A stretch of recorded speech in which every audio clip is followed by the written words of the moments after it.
নমস্কার, ফুলন পাপড়ির আরও একটা নতুন ব্লগে সকলকে স্বাগত। আজকে অনেক দিন পর আবারও একটা ব্লগে, আর আজকে স্নান যাত্রা ব্লগ। কি স্নান ওটা? বাসুদেবায় হরে পরমাত্মনে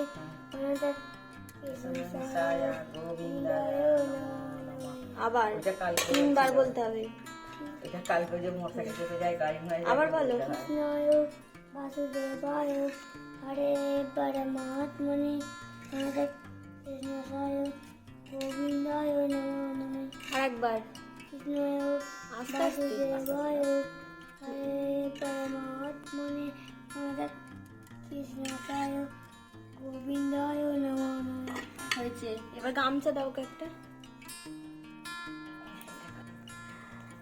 জগন্নাথ দেব, বলরাম, সুভদ্রার স্নান হয়ে গেছে, আর ডোডো খুব যত্ন সহকারে মন্ত্র পড়েই স্নান করিয়েছে।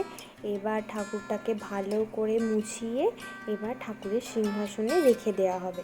আর এই ঠাকুরগুলো আমি এনেছিলাম পুরী থেকে নিয়ে আসা হয়েছিল। আমাদের একটা রথ আছে, আর আমাদের রথটা হচ্ছে ডোডোর বাবার ঐতিহ্যবাহী রথ। যাই হোক, তো বাবার ছোটোবেলাকার রথ ছেলে টানে, এবছরও টানবে, সেই রথেতেই বসবে তার ঠাকুর। তাই স্নান যাত্রাতে স্নান হলো। ডোডো স্নান টান সেরে ছাদের গাছে ফুল তুলতে চলে এসেছে, কেননা স্নান করানোটা ওরই বায়নাতে হয়েছে এবছর। আর ও এবার গাছ থেকে সাদা ফুলগুলোই তুলছে বেছে বেছে, যেহেতু জগন্নাথ দেব সাদা ফুলে পুজো হয়।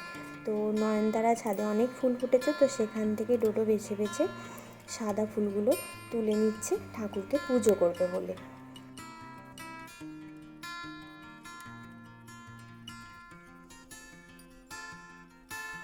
ফুল তোলা হয়ে গেছে, এবার ঠাকুর স্নান করানোর পর ঠাকুরকে ভোগ দিচ্ছে।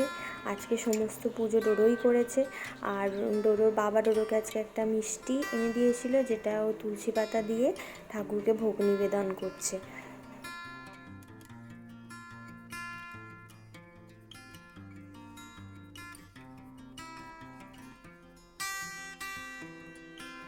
ছেলের বায়না যে সে ঠাকুরকে নিজে হাতে খাওয়াবে, তো ওই জন্য ভোগের থালা নিয়ে সে একবার করে জগন্নাথ দেবের কাছে ধরছে, যে যাতে ওর হাত থেকে ঠাকুর খায়। কিন্তু ও শুনছে না, যে ওখানে রেখে দেরে ঠাকুর ঠিক তোর ভোগ নেবে, সে শুনবে না। ও সেই ওখানে খাওয়াচ্ছে তাদেরকে, একবার নিজে কৃষ্ণ ঠাকুরকে খাওয়াচ্ছে, এই করছে। তো ওর যেভাবে ইচ্ছা হচ্ছে ও ঠাকুরকে ভোগ দিচ্ছে, দিয়ে শেষ পর্যন্ত যখন দেখলো যে না, তখন ও রেখে দিল। এবার যে ছাদের সাদা ফুলগুলো তুলেছিল সেগুলো সাজাচ্ছে। আর ও তো লেটু, তাই বাঁ হাতেই ভগবানকে ফুল নিবেদন করছে। এই যে কোন হাতে কাজ করে ও নিজেও জানে না। তো ঠাকুর বসে পড়েছে ঠাকুরের জায়গাতে, ঠাকুরকে ভোগ দেওয়া কমপ্লিট। আর স্নানযাত্রার দিন যেহেতু ঠাকুরের স্নানযাত্রা হয়েছে, তাই আমরা সেদিনকে নিরামিষ খেয়েছিলাম বাড়িতে সবাই। আর আমাদের মেনুতে ছিল হোয়াইট পনির আর গোলা রুটি আর সঙ্গে মিহিদানা।